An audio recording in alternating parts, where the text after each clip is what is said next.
নমস্কাৰ মই দেৱশিষ বৰুৱা মই ক্যান্ডিড ক্লিকস ফটোগ্ৰাফি গ্ৰুপৰ মই প্ৰেসিডেন্টৰ দায়িত্বত আছো এই গ্ৰুপটো আসলতে আমি ফেসবুকত প্ৰতিষ্ঠা কৰিছিলো 2014 চনত আৰু 2015 চনৰ পৰা আমি প্ৰতি বছৰে আমি এটা প্ৰদৰ্শনী আয়োজন কৰি আহিছো এই যে আমি ক্যান্ডিড ক্লিকস ফটোগ্ৰাফি এক্সিবিশন পাতি আহিছো তাৰ মুখ্য উদ্দেশ্যই হৈছে যে সকলো মানুহেই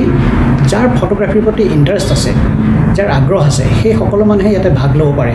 সেই কাৰণে আমি এটা ফেসবুক গ্ৰুপৰ জৰিয়তে প্ৰথমতে আমি আৰম্ভ কৰিছিলো গ্ৰুপটো ক্যান্ডিড ক্লিকস তাৰ পিছৰ পৰা আমি 2015 চনৰ পৰা প্ৰতি বছৰে আমি এই এক্সিবিশনখন পাতি আহিছো আৰু এইবাৰ আমাৰ 10ম বছৰ আমি উদযাপন কৰিছো আমাৰ এই ক্যান্ডিড ক্লিকস ফটোগ্ৰাফি গ্ৰুপত সমাজৰ বিভিন্ন বৃত্তিত জড়িত থকা লোক আমাৰ ইয়াতে সংযুক্ত হৈ আছে যেনে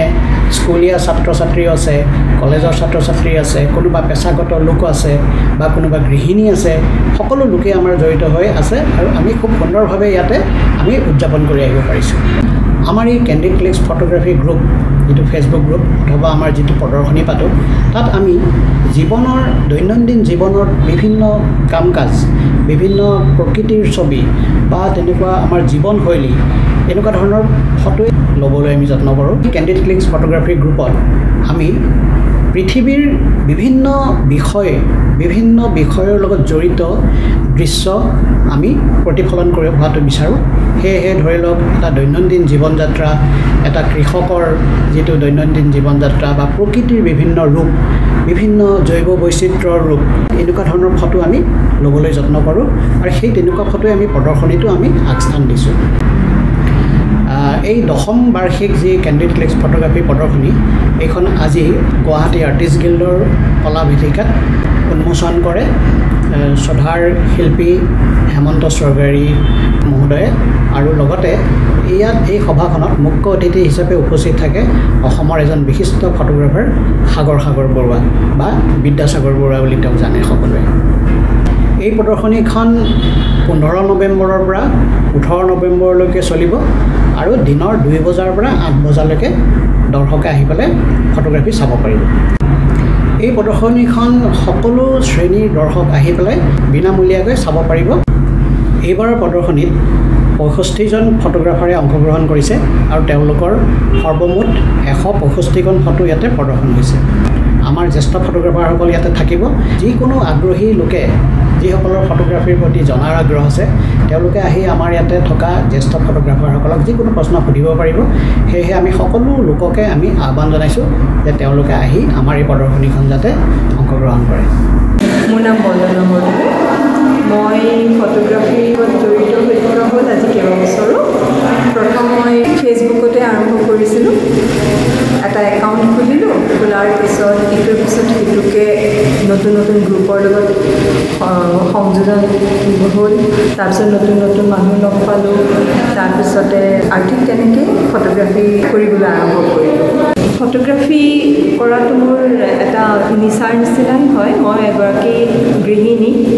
আৰু তাৰ মাজতে মই ঘৰুৱা কাম বন কৰি ল'ৰা ছোৱালী আউল মাৰি তাৰ পিছত মই ফটোগ্ৰাফিটো কৰোঁ আৰু নিজৰ কাৰণে সময় উলিয়াই লওঁ আৰু বিশেষকৈ মোৰ ভাল লাগে প্ৰকৃতি মোৰ নাম দীপামণি ৰাজখোৱা মই ক্যান্ডিড ক্লিকসৰ গ্ৰুপৰ লগত আজি 8 বছৰ ধৰি জড়িত হৈ আছোঁ মোৰ আচলতে ফটো তুলি খুবেই ভাল লাগে মই গৃহিণী ফটো তুলি ভাল লাগে কাৰণে আচলতে চাইও ভাল পাওঁ তুলিও ভাল পাওঁ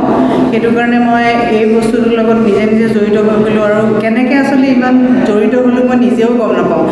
কথাটো এনেকুৱা ধৰণৰ মই আচলতে সৰু মোবাইল এটা লৈ পেলাই আগতে ফটো তুলি ফুৰিছিলোঁ মোৰ হাজবেণ্ডে মানে সেই বস্তুটোকে দেখি পেলাই মোক এটা কেমেৰাও কিনি দিলে দিয়াৰ পিছত এতিয়া মানে কি হ'ল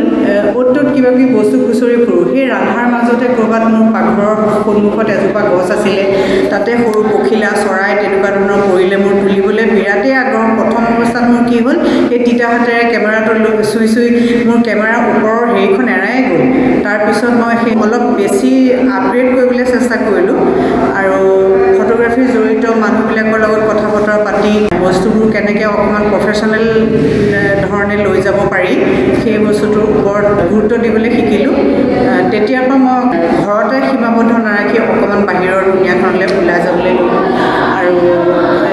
এনেকৈ ফটোগ্ৰাফি এক্সিবিশ্যনবিলাকৰ লগত এখন কেইখনমান ফটো দি পেলাই মানুহৰ পৰা এপ্ৰিচিয়েশ্যন বা কিবা খুঁত থাকিলেও যাতে কোনোবাই সেই ভুলবোৰ শুধৰাই দিব পাৰে, সেই বস্তুবিলাকৰ পৰা মানুহে বহুত শিকিবও পাৰে আৰু ময়ো যথেষ্ট শিকিছোঁ। আৰু এতিয়া আমি আচলতে শিকাৰ ষ্টেজতে আছোঁ। এতিয়া আমি নিজকে বহুত মানে ফটোগ্ৰাফাৰ বুলি ক'ব পৰা হোৱা নাই, কৰি ভাল লাগে কাৰণে কৰি আছোঁ। মোৰ নাম ডক্টৰ জ্যোতিৰ্ময় বৈশ্য। মই প্ৰফেশ্যনেল প্লাষ্টিক চাৰ্জাৰীত কাম কৰোঁ গুৱাহাটী মেডিকেল কলেজ, আৰু মোৰ পেশ্যন হৈছে ৱাইল্ড লাইফ ফটোগ্ৰাফী আৰু নেচাৰ ফটোগ্ৰাফী। আমাৰ ব্যস্ত টাইমৰ মাজতো অলপ দেৰি নেচাৰৰ মাজত কটাই ভাল লাগে, সেই ফটোগ্ৰাফী কৰোঁ। আৰু এই এক্সিবিশ্যনত বহু মানুহক লগ পাওঁ, যেনেকৈ ভাল লাগে, বেলেগৰ পৰা ইনস্পায়াৰ হওঁ। Thank you. মোৰ নাম অনিন্দিতা শৰ্মা। মই এনেই বাই প্ৰফেশ্যন মই এণ্টাৰপ্ৰেনিয়ৰ হয়, ব্যৱসায় কৰোঁ, অলপ বেলেগ লাইনত জড়িত। মই খালী ফটো তুলি মই খুব ভাল পাওঁ, সেইকাৰণে কেণ্ডিড ক্লিকৰ লগত মই জড়িত লাষ্ট 6-7 বছৰমান ধৰি পেলাই। ইয়াতে মোৰো ফটো এক্সিবিট হৈছে। মোৰ নাম প্ৰভাকৰ দে। মই কেণ্ডিড ক্লিকছৰ ছেক্ৰেটেৰী হিচাপে আছোঁ। এইটো আমাৰ 10ম বাৰ্ষিক প্ৰত্যেক বছৰে আমি অনুষ্ঠিত কৰোঁ। আৰু যোৱা বছৰো কৰিছিলোঁ আমি ইমানখিনি আমাৰ পাৰ্টিচিপেণ্ট আহে, ইমানখিনি ফটো ডিছপ্লে হয়, তাৰ ভিতৰত আমি কেইখনমান ফটো চিলেক্ট কৰোঁ এৱাৰ্ডৰ কাৰণে, যাতে তেওঁলোকে অকণমান উৎসাহ পায় যিবিলাকে ফটোগ্ৰাফ দিছে।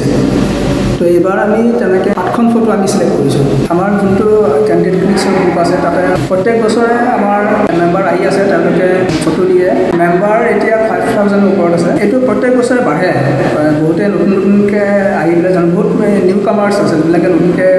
ফটোগ্ৰাফী শিকিছে, তেওঁলোকেও ইয়াত এইটো গ্ৰুপত আছে। আমি বিচাৰোঁ যে নতুন আৰু সদস্য আহক, তেওঁলোকে পাৰ্টিচিপেট কৰক।